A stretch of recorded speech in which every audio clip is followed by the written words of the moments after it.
Assalamualaikum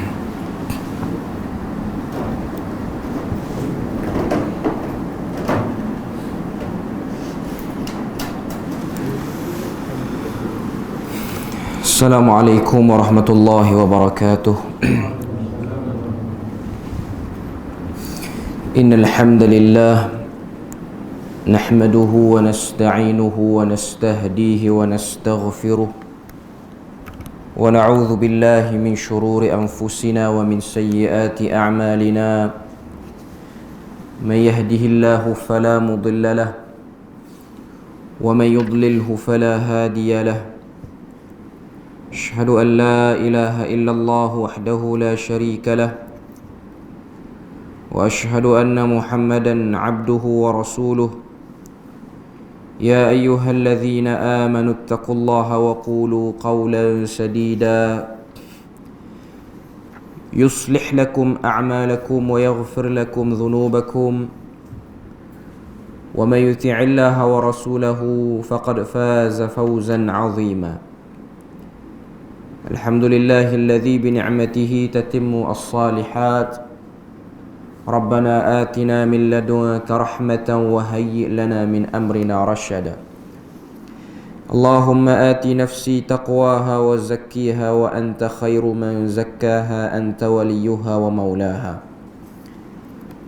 Alhamdulillah, syukur pada Allah Azza wa Jalla kerana dengan rahmat dan juga limpah kurnia yang Allah Azza wa Jalla limpahkan, dapat kita sama-sama berada dan berkumpul dalam majlis ilmu yang mulia pada pagi ini. Dan insya-Allah kita masih lagi dalam sambungan amalan-amalan yang dianggap sunnah dalam masyarakat. Dan hari ini kita sambung lagi, iaitu berkenaan dengan kefahaman pada satu istilah berkenaan dengan salat, iaitu salat hormat waktu yang difahami oleh sebahagian orang.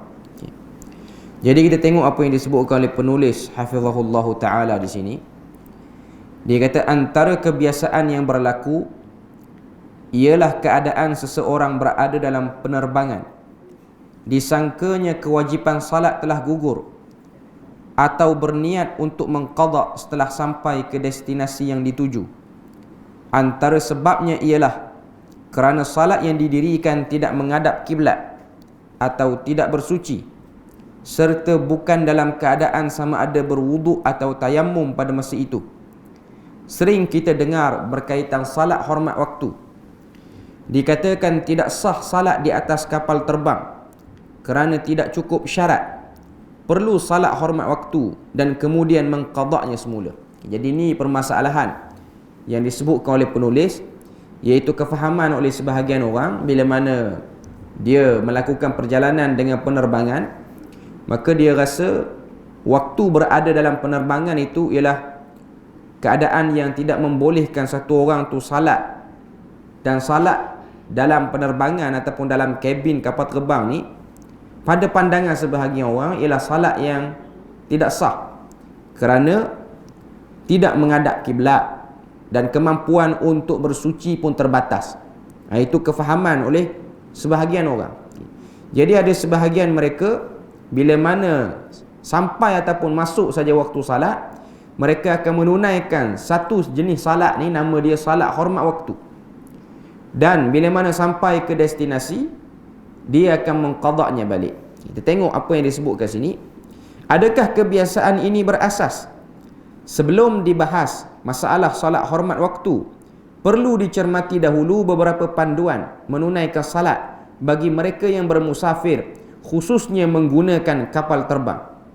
Pertama, jika kita yakin bahawa penerbangan akan sampai ke destinasi dengan kadar waktu yang dia sempat untuk salat di lapangan terbang, atau salat waktu kedua bagi yang boleh dijamakkan seperti zuhur dan asar, adalah lebih baik untuk salat di lapangan terbang berbanding di atas kapal terbang.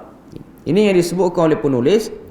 Dia kata berkenaan dengan isu salat ketika mana berada dalam penerbangan, kalau satu orang yang terlibat dalam penerbangan tu, dia yakin dia boleh sampai ke destinasi dalam keadaan waktu belum habis, ataupun kalaulah keberadaan dia di lapangan terbang sebelum berlepas tu ada peluang untuk dia jamak, maka dia selesaikan dulu. Maknanya kalau penerbangan dia tu lepas zuhur dan dia dijangka tiba di tempat yang dia tuju tu, maknanya waktu asar masih lagi belum habis, dia boleh pilih dengan kaedah dia salat zuhur dulu sebelum berlepas, kemudian sampai sana nanti dia salat asar. Maknanya itu biasalah. Ataupun kalau penerbangan itu melepasi waktu asar ataupun melepasi waktu maghrib, maka waktu dia sebelum berlepas dia jamak siap-siap. Dan kalau dia rasa penerbangan tu sampai pada waktu isyak, sampai di sana nanti dia boleh jamak balik maghrib dan juga isyak. Jadi kalau kita boleh agak dan kita boleh rasa penerbangan tu sampai dalam keadaan macam tu, maka kita elakkan untuk salat dalam penerbangan. Kita salat di lapangan terbang ataupun sebelum berlepas ataupun sampai ke destinasi. Itu yang pertama. Yang kedua dia sebut sini, jika kita tahu bahawa waktu salat akan habis sebelum kita sampai ke destinasi, wajib untuk salat di atas kapal terbang menurut pendapat jumhur ulama.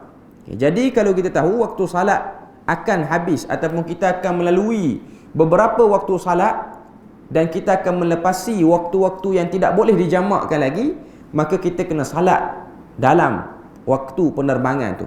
Contoh, kita nak naik kapal terbang dan destinasi yang kita nak tuju ni, kita naik, contohlah waktu kita naik itu ialah waktu zuhur dah masuk. Jadi untuk mengelakkan kita ni orang kata apa, salat atas kapal terbang, kita jamak siap-siap zuhur dan asar. Cuma penerbangan tu mungkin akan mengambil masa yang agak lama, dijangka tiba di destinasi waktu subuh, hampir waktu subuh ataupun subuh baru sampai. Jadi waktu penerbangan tu kita akan melepasi beberapa waktu salat, antaranya ialah maghrib dan juga isyak dan juga subuh. Jadi maghrib dan isyak perlu ditunaikan secara jamak dan qasar ketika mana berada dalam penerbangan. Sebahagian orang dia tak tunai, dia tak buat, dia buat salat hormat waktu. Bila mana sampai di sana nanti dia akan qada balik. Pendapat jumhur kata dia wajib salat. Yang pasti dia wajib salat. Sekalipun ada syarat yang tidak cukup, walaupun dia tak cukup syarat sah salat, antaranya ialah menghadap kiblat, yang mana keadaan penerbangan ni memang mungkin akan berlaku perubahan kiblat waktu salat. Namun adakah salat itu sah atau sekadar salat untuk hormat waktu dan wajib diqada semula selepas sampai ke destinasi? Itu perbahasan dia. Perbahasan dia ialah adakah salat itu sah dan adakah salat itu kita panggil dan kita faham dengan hormat waktu, dengan sebab sampai sana nanti kita kena qada balik. Jadi ini perselisihan yang disebutkan di sini. Kita tengok apa yang disebutkan. Perselisihan ulama mengenai salat yang tidak cukup syarat sah. Dalam kitab-kitab fiqh, biasanya perbahasan ini dinamakan sebagai as-salah faqidut tahurain. Salat yang tidak mampu ataupun tidak boleh padanya seseorang tu bersuci. Maknanya dengan sebab ketiadaan beberapa syarat sah tu, maka salat tu dipanggil dengan nama faqidut tahurain. Faqidut tahurain ini maksudnya tidak ada kemampuan untuk bersuci ataupun gugur padanya beberapa syarat sah, antaranya menghadap kiblat dan lain-lain. Inilah persoalannya yang menjadi perselisihan dalam kalangan ilmuwan mazhab yang empat. Bahkan dalam mazhab Syafi'i sendiri terdapat perbezaan pandangan di kalangan ilmuannya. Jadi itu poin dia. Dalam mazhab Syafi'i sendiri yang dominan dipegang oleh kebanyakan orang di negara kita ni, tidak ada kata yang sepakat. Maknanya dalam mazhab Syafi'i sendiri pun ada khilaf dalam isu ni.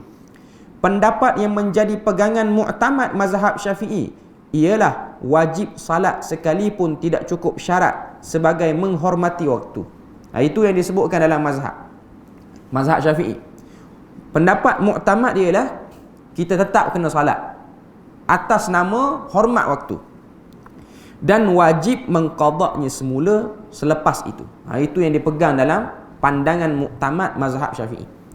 Maknanya kalau kita terbang macam permasalahan tadi, kita lepas daripada waktu zuhur tu, kita berlepas, kita sampai ke destinasi subuh, maknanya kita akan berada dalam penerbangan antara waktu salat yang kita akan bertemu dalam penerbangan tu ialah maghrib dan juga isyak. Okay. Di sisi mazhab Syafi'i, orang ni dia kena salat. Dia kena salat dengan kadar yang dia mampu, sampai sana nanti dia kena qada balik. Itu pandangan muktamad di sisi mazhab Syafi'i. Tapi di kalangan ulama mazhab Syafi'i sendiri ada lagi pandangan-pandangan lain. Okay. Jadi dia kata sini, salat hormat waktu pada asasnya ialah pegangan muktamad dalam mazhab Syafi'i. Dari segi sandaran kepada mazhab, maka dia ada asas. Memang itu yang disebut dalam sebahagian pandangan mazhab Syafi'i. Okay. Kemudian dia kata sini, sekalipun begitu, walaupun pandangan muktamad sebut lagu tu kena salat, lepas tu kena qada balik, menurut Imam An-Nawawi. Okay. Ini yang disebut dalam syarah Sahih Muslim Al-Minhaj oleh Imam An-Nawawi. Dia kata pendapat yang paling kuat dalilnya ialah seseorang itu wajib salat meskipun tidak cukup syarat dan tidak perlu qada. Itu pandangan mazhab Syafi'i. Okay. Sebahagian orang dia faham macam ni. Dia faham bila mana duduk dalam penerbangan tak perlu salat. Tak perlu salat sampai nanti baru salat atas nama qada. Itu pun bukan mazhab Syafi'i, itu mazhab dia sendiri. Okay. Mazhab Syafi'i ni dia kena salat juga. Tapi sampai sana dia kena qada. Jadi 2 kali salat hakikatnya. Okay. Cuma ada perbahasan. Waktu salat tu kita kena bersuci ataupun tidak. Waktu dalam kapal terbang tu. Ada yang kata jah salat saja tak perlu bersuci. Sebab kita salat tu kerana hormat waktu dah masuk. Itu pandangan sebahagian. Ada yang kata buat takat yang boleh. Maknanya kalau kita mampu pergi ke toilet untuk ambil wuduk, ambil wuduk. Tapi kalau kita rasa keadaan ataupun suasana tidak begitu membolehkan satu orang tu untuk berwuduk dengan baik, maka dia buat dengan kadar yang dia mampu. Ada orang dia mungkin bertayamum. Ada orang yang agak sungguh sikit, dia dah bawa dah spray air apa semua. Guna dengan kadar yang dia boleh. Okay. Dalam pandangan Imam Nawawi, dia kata wajib salat dan seseorang tu tidak perlu qada walaupun salatnya tak cukup syarat, tak menghadap kiblat. Ini pandangan An-Nawawi. Dan An-Nawawi ni kalau kita tengok memang banyak pandangan dia, walaupun dia tu dinisbahkan sebagai ulama bermazhab Syafi'i, pandangan-pandangan dia banyak yang berlawanan ataupun tidak terikat dengan mazhab. Sebab Imam An-Nawawi juga antara tokoh ulama yang melihat pandangan yang rajih dan juga marjuh. Rajih marjuh ni apa dia? Rajih ni pandangan yang paling tepat, marjuh ni dia kurang tepat. Bukan pandangan tu salah. Tapi dari segi istidlal, dari segi dalil tu dia tengok tak kuat, tak kena cara nak berhukum pakai dalil ataupun kaedah dia ni. Okay. Itu yang digunakan oleh Al-Imam An-Nawawi.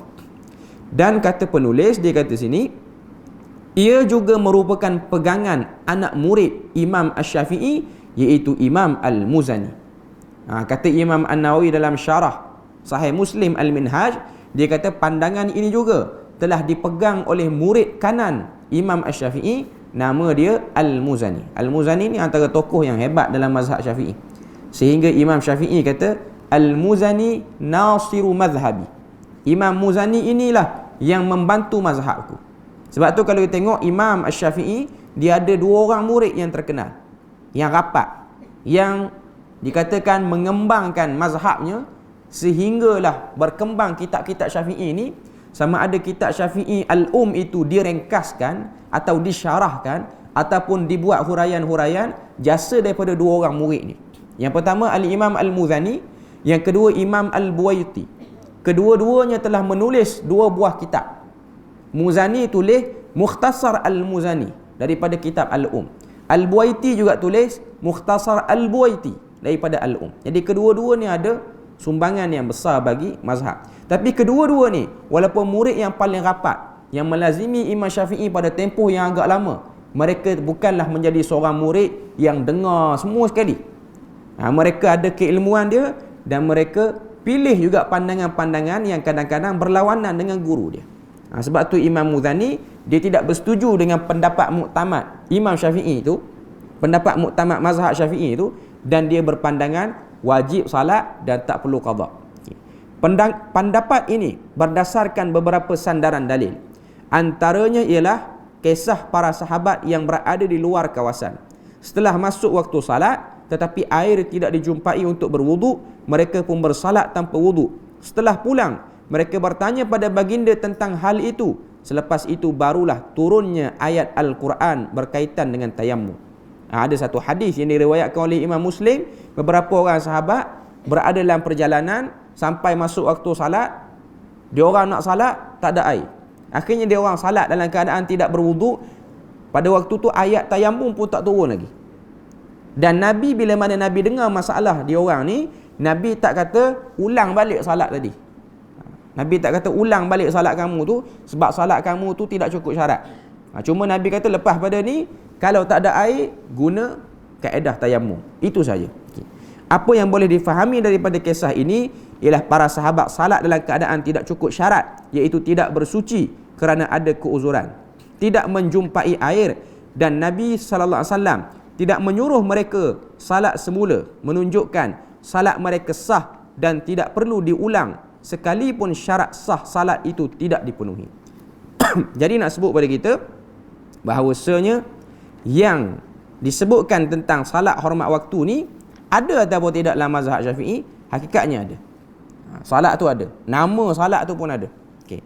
Tapi khilafnya ialah kalau dah salat tu kena qada balik ataupun tidak. Pendapat muktamad kata qada, pendapat sebahagian kecil mazhab Syafi'i dan ia juga kuat, iaitu Imam Al-Muzani mengatakan tak perlu qada. Maknanya salat itu ialah salat.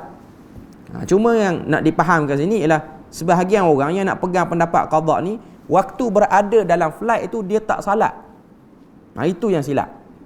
Dia pegang dengan kaedah sampai nanti baru kita qada. Tak betul, sebab dalam flight pun dia kena salat juga masuk waktu. Point dia ialah kaedah dia. Sebab tu ada sebahagian pendapat, antaranya Imam Ibn Hazm Al-Andalusi, dia berpegang dengan pendapat qada salat ni tidak ada.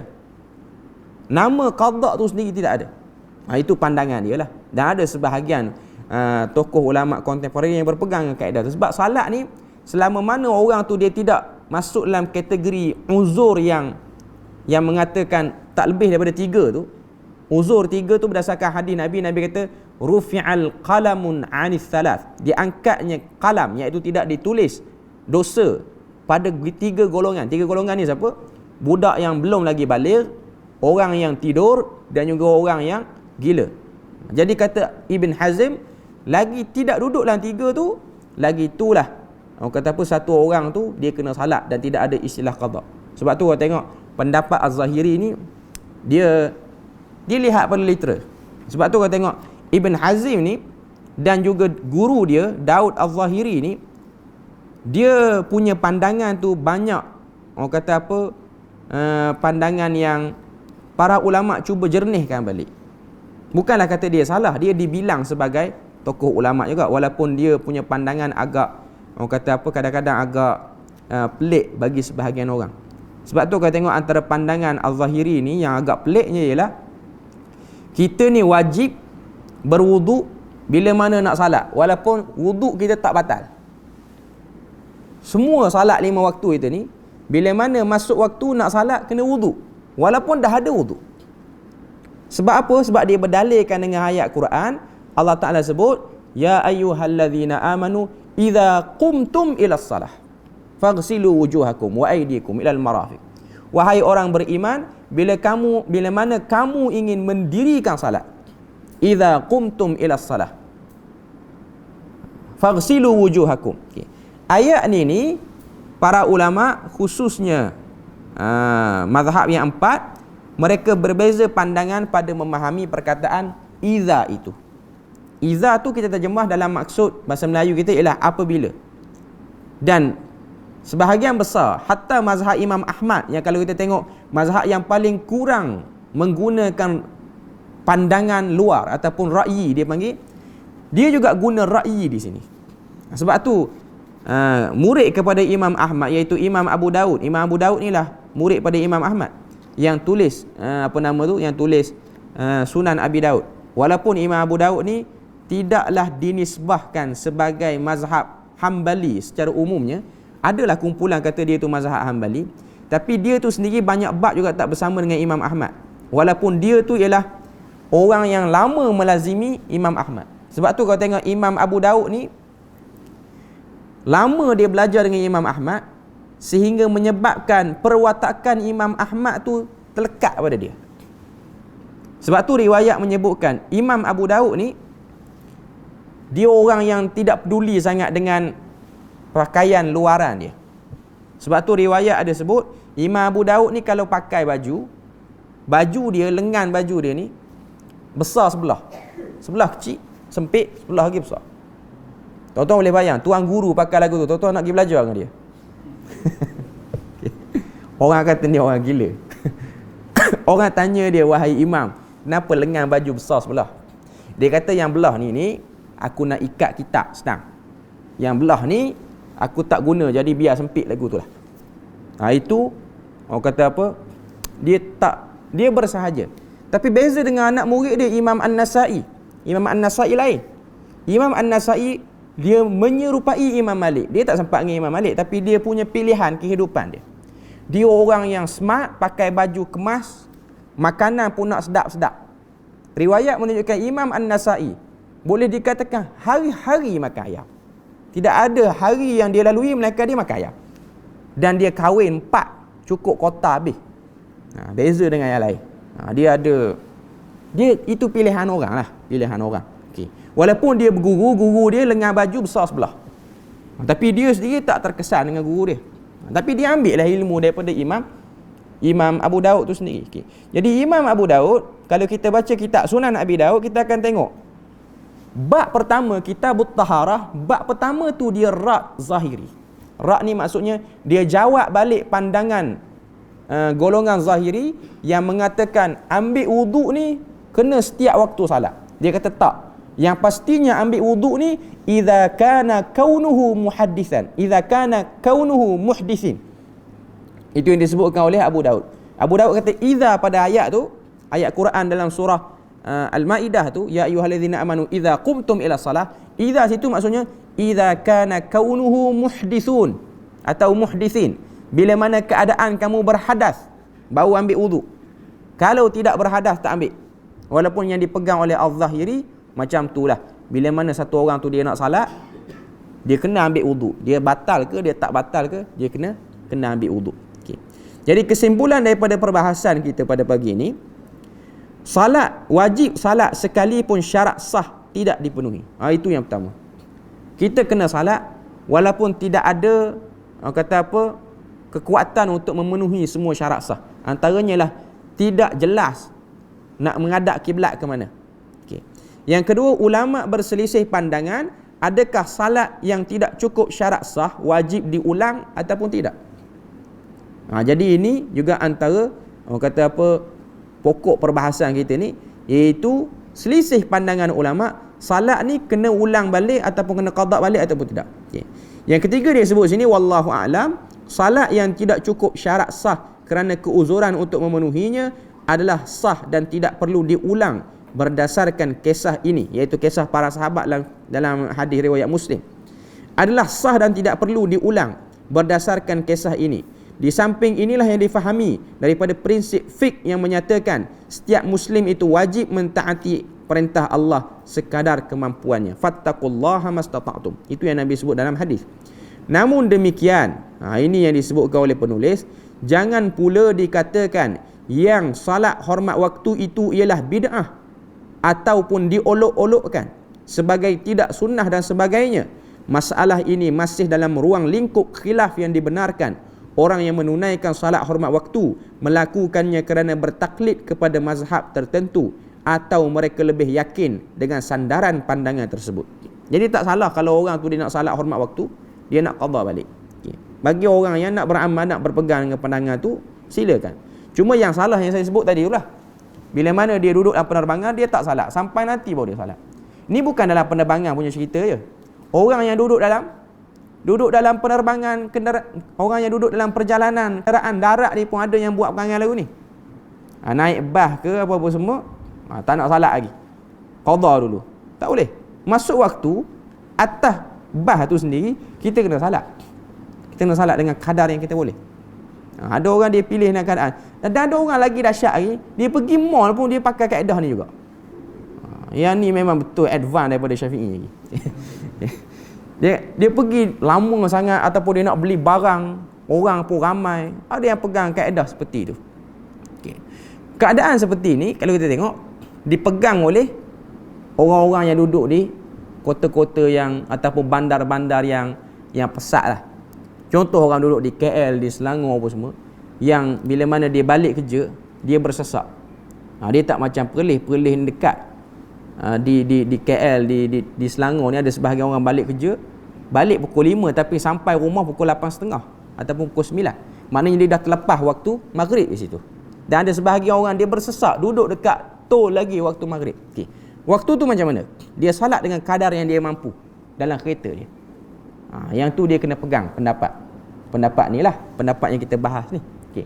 Pegang dengan. Cuma isunya sekarang dia nak qada ataupun tak nak qada. Tapi kalau dengar yang ni mesti ramai tak nak qada ya.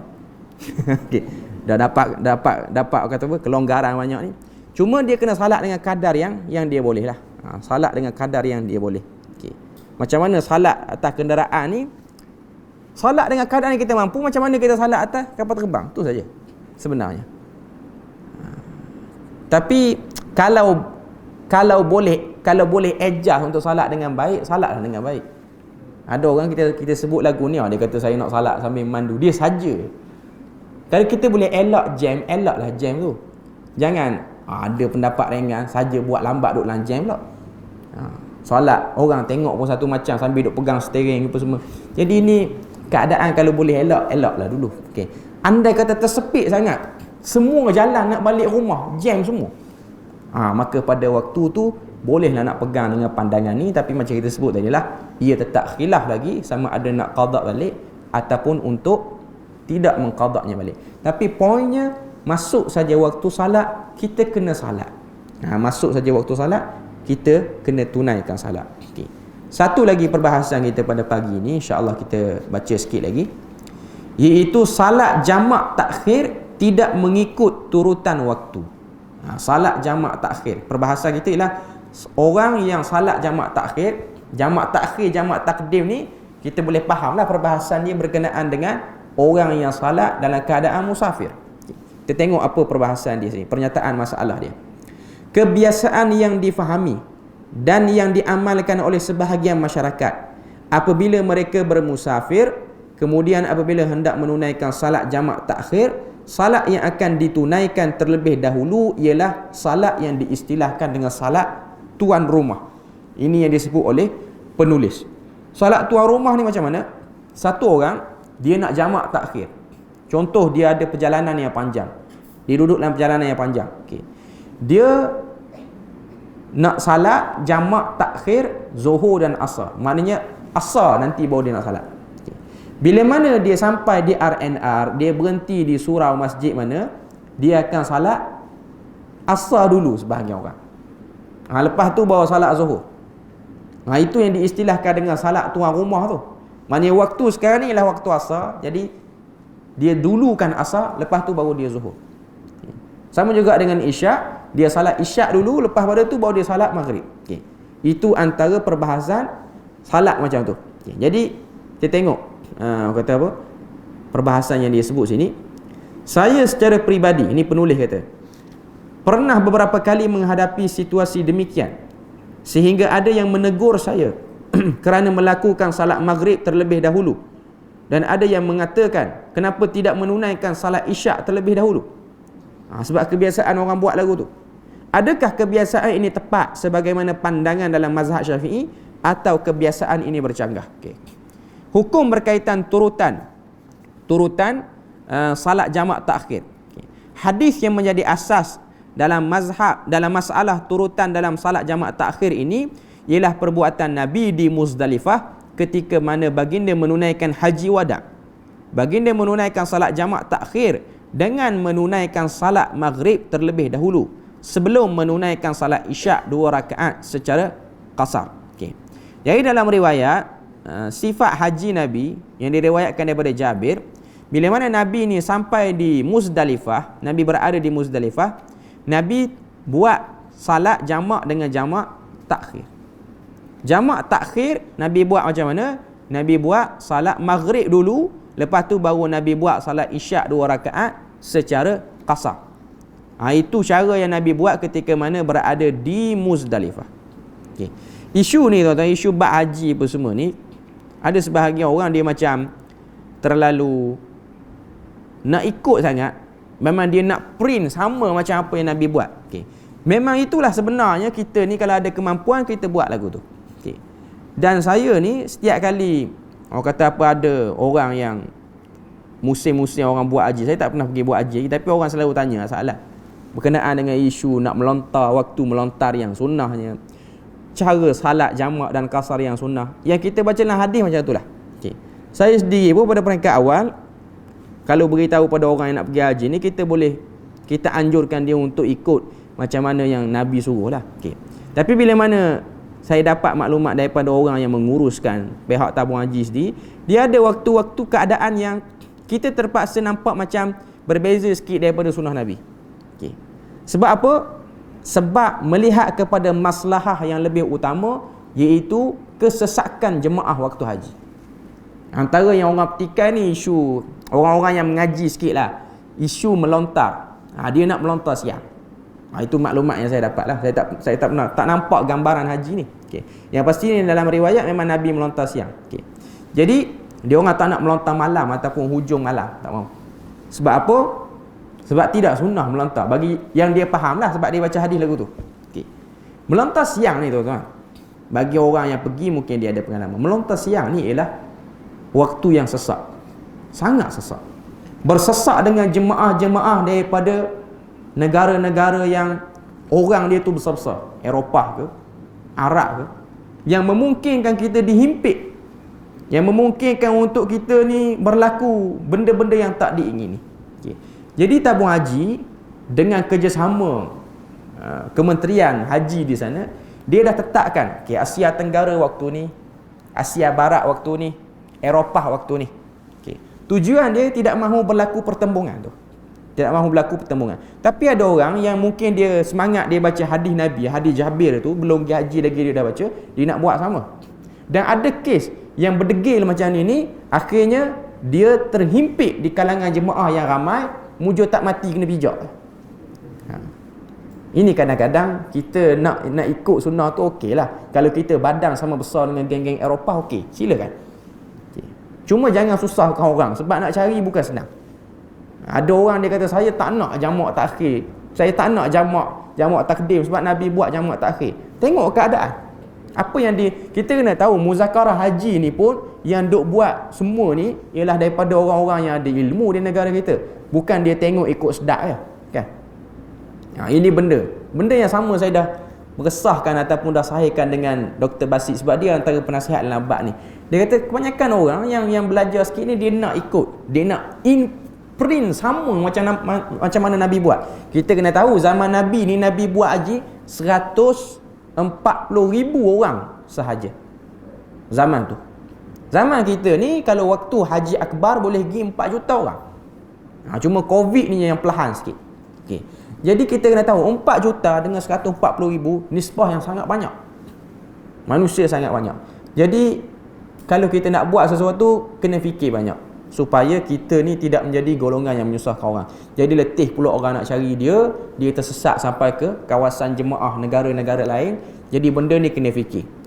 Haji ni juga ialah, dia punya hikmah dia ialah jangan menyusahkan orang. Selain daripada duk buat ibadah tu lah. Sebab tu hikmah pada haji lah, tolong menolong, jangan memberi masalah pada kumpulan-kumpulan yang ramai. Okay. Balik pada isu salat jamak takhir ni, pandangan mazhab. Okay. Mazhab yang banyak ataupun mazhab yang 3 selain pada Syafi'i, iaitu mazhab Hanafi, mazhab Maliki dan juga mazhab Ahmad, mereka mengatakan bahawasanya salat jamak takhir ni mesti kena buat waktu yang awal dulu, baru waktu yang kedua. Contoh kita nak jamak takhir, kita sampai pada waktu asar, kena buat zuhur dulu. Kalau kita buat asar dulu, jamak takhir itu tidak sah di sisi pandangan dia orang. Ini saya ringkaskan saja. Adapun di sisi mazhab Syafi'i, tertib salat jamak takhir ni ia disebut sebagai mustahab. Yang paling eloknya salat ikut waktu. Contoh kita jamak takhir maghrib isyak, maghrib dulu 3, lepas tu baru isyak. Adapun sebahagian orang dia salat isyak dulu, lepas tu baru dia salat maghrib. itu ialah orang kata apa, taklah sampai tidak sah dalam mazhab Syafi'i, tapi dia tak berapa tepat dalam pandangan mazhab. Yang terbaiknya macam tu. Kecuali kita sampai di tempat tu orang tengah salat jemaah waktu apa, kita masuk lah. Kalau dia salat isyak, kita salat isyak lah. Walaupun kita nak jamak takhir maghrib dan isyak, hakikatnya ikut yang betulnya ialah maghrib dulu baru isyak. Tapi kita masuk lah. Kita masuk salat bersama dengan mereka dan kita salat seperti biasa. Itu yang disebutkan oleh penulis hafizahullah taala. Jadi kita tengok sikit apa yang disebut sini. Adapun dalam mazhab Syafi'i, tertib ketika salat jamak takhir adalah sunat dan disukai, tetapi tidak menjadi syarat. Sekiranya seseorang itu salat jamak takhir tidak mengikut tertib, salatnya sah. Kata Imam An-Nawawi, wa nassa alaihi Syafi'i annaha kullaha mustahabbatun laysat biwajibatin falau tarakaha kullaha sahhal jam'u. Asy-Syafi'i menyatakan bahawa semuanya itu, iaitu niat jamak, mualah dan tertib adalah mustahabbah ataupun sunat dan bukannya wajib. Kalau seseorang itu meninggalkannya, maka sah salat jamaknya. Itu yang disebutkan dalam Al-Majmu' Syarah Muhazzab oleh Imam An-Nawawi. Okay. Jadi 3 mazhab kata kena ikut turutan. Cuma mazhab Maliki dia special case. Mazhab Maliki ni kita boleh jamak bila? Jamak dan qasar di sisi mazhab Maliki ni hanya ketika mana melakukan haji sahaja. Orang mazhab Maliki dia tak ada istilah jamak. Kalau dia musafir, dia solat on time, cuma dia boleh qasar sahaja. Dia beza dengan kita. Kita kalau buat perjalanan kita boleh jamak dan qasar. Adapun mazhab Maliki ni solat on time cuma boleh buat 2. Yang 4 tu boleh buat 2. Salat on time macam biasa. Itu pendapat Maliki. Maliki hanya boleh jamak dan qasar bila dia boleh jamak dan qasar haji saja, perjalanan haji. Ada sebahagian pendapat kata haji dan umrah. Untuk perjalanan lain, contoh dia mazhab Maliki, dia nak pergi daripada Perlis ke Kuala Lumpur, tak ada jamak. Tak ada jamak, ada qasar saja. Sebab tu mereka mazhab Maliki bila mana dia tengok kita orang Melayu, Maliki ni kuat di mana? Kuat di Morocco, Maghribi, kuat di Turki, di China pun ada sebahagian, di UAE. UAE ni antara negara Arab Teluk yang dia lain sikit daripada negara Arab Teluk yang lain. Majoriti negara Arab Teluk ni bermazhab Hambali.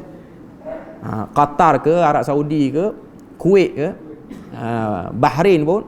Tapi UAE dia lain. UAE ni dia mazhab Maliki.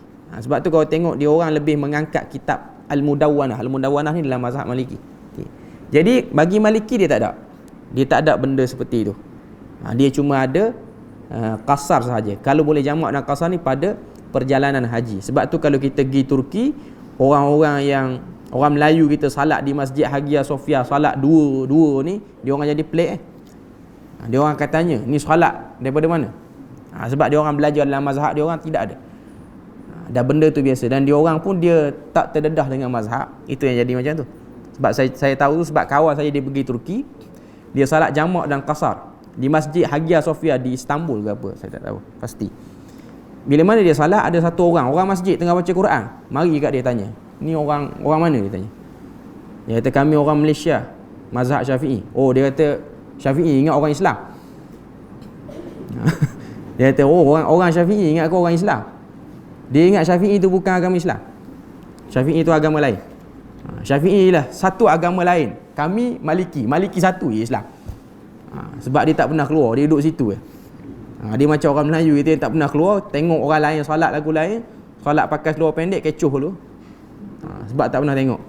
Solat pakai seluar pendek ni tidak ada pun dalam sebahagian mazhab, cuma dari segi perbahasan dia tu adalah sikit. Tidak ada mazhab yang kata boleh pakai seluar pendek, cuma Arab ni dia kira nak mudah dia.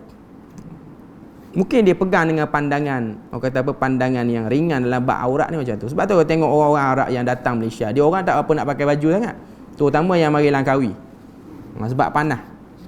Dia orang duduk di negara dia orang dengan serban, dengan jubah dia balas. Siapa tempat kita ni tak apa nak pakai baju sangat lah.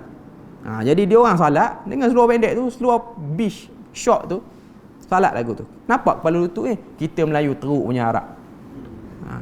Kadang-kadang dia mazhab Maliki atau punya pandangan macam tu. Sebab mazhab Maliki tidak melihat lutut itu sebagai aurat. Tapi tidaklah Imam Malik tu dia pergi semayang Masjid Nabi dia pakai seluar pendek. Cuma nak sebutnya ada pandangan. Bahkan Imam Bukhari lagi dahsyat. Imam Bukhari kata aurat laki-laki ni ataupun aurat bagi lelaki sawatan, kemaluan depan dan belakang. Maknanya orang yang pakai spender secara umumnya salat dengan pandangan tu okey lagi, masih lagi menutup aurat, tapi tak gamak nak buat perangai lagu tu. Keluar daripada kolam mandi duk pakai solat lagu tu. Jadi satu macam. Cuma nak sebut itu pandangan dan tarjihan sebahagian ulama. Tapi ulama tu sendiri pun dia tak buat perangai lagu tu. Cuma nak sebut pandangan dia. Macam mana mazhab Syafi'i berpandangan orang yang tinggal salat tidak kafir, dia hanya fasik. Mazhab Hanbali jadi pelik. Sebab tu Imam Ahmad dia pelik dengan tok guru dia bila mana tok guru dia kata tinggal salat tidak kafir. Sedangkan hadis Nabi kata man tarakaha muta'ammidan faqad kafara jihara. Barang siapa yang meninggalkan salat secara sengaja, dia telah kafir dengan jelas. Sebab tu mazhab Ahmad mengkafirkan orang yang tinggal salat walaupun sekali.